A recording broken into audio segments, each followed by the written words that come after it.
I think a lot of people are finally starting to realize just how dishonest the media are when they talk about what's happening in Palestine as clashes. If these were videos from Ukraine, if they showed Russian soldiers abusing Ukrainians, it would be front page news. You would have no problem looking at that and calling that violence. But because it's happening to Palestinians, oh, now it's a clash. Oh, it's both sides. Look, man, when you have gangs of uniformed thugs draped in riot gear bursting into a mosque and shooting people with tear gas while they're praying, that's not a clash. That's literally the definition of brutality. And this idea that if Palestinians dare to throw a rock in self-defense at somebody that's tear gassing them, that they're somehow equally to blame. I mean, what is this colonial slave mentality? Like, how dare you defend yourself? Accept your oppression, you Arab terrorist.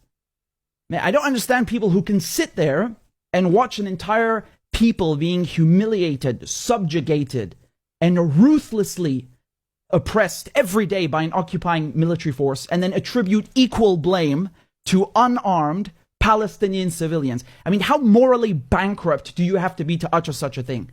Huh? To say that Palestinians living under Israeli occupation are just as guilty as the people colonizing them.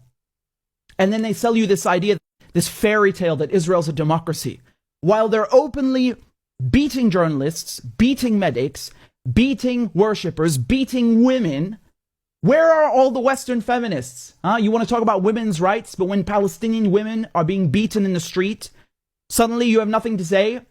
Look at this Israeli thug swiping his baton on this poor Palestinian woman, breaking her arm for no reason. Where are the champions of women's rights? Where is the outrage in the West? I guess it's her fault for not being born Ukrainian. Maybe if she was Ukrainian instead of Palestinian and Muslim, then people would care. Do you know how insulting that is to go into a holy place while people are praying during Ramadan, beat them up, handcuff them, and just throw them around like sacks of meat? I'm not even Muslim, and I am insulted. I'm offended. And I shudder to think what would happen if Palestinians went into a synagogue and started firing tear gas at people while they're praying. The reaction around the world would be nuclear, and rightfully so. So where's the outrage here? Why the double standard? How can the media see images of this, of Palestinians being handcuffed and thrown around in a place of worship, and all they do is make excuses for Israel?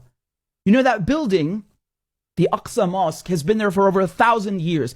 Look how they smash the windows and the doors like it's some used car. And this is the second year in a row that the Israelis have done this. And the last time, a war broke out.